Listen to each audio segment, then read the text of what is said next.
প্রথম হিটটেকের অপেক্ষায় রিশাদ হোসেন। হলো না। ওয়েস্ট ইন্ডিজের দরকার 18 বলে 42 রান। বোলিংয়ে তানজিম হাসান সাকিব।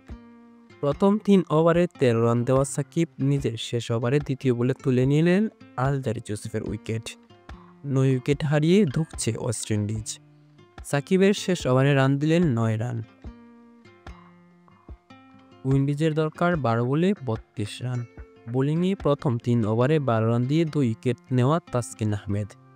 ব্যাটিংয়ে সেট ব্যাটসম্যান আকিল হোসেন। তাসকিনের অফ সাইডের বল। আকিল হোসেন লেগ সাইডে গিয়ে শট খেলতে গেলে বলটি চলে যায় সোজা ফিল্ডারের কাছে।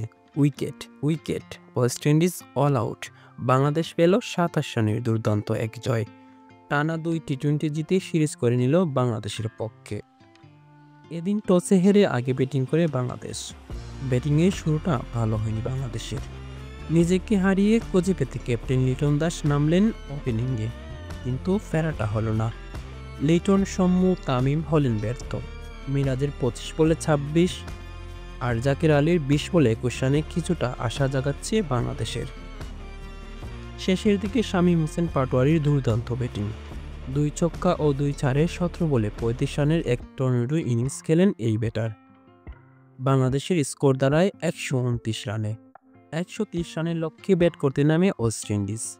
Brandon King, Johnson Charles, Andrew Fletcher, Nicholas Pooran কিংবদন্তি ব্যাটসম্যান কেউই দাঁড়াতে পারেনি টাইগারদের সামনে। রুস্টন চেজের 34 বলে 32 আর আকিল হোসেনের 31 বলে 31 রানের ইনিংসে বর করে 102 রানে থামে ওয়েস্ট ইন্ডিজ।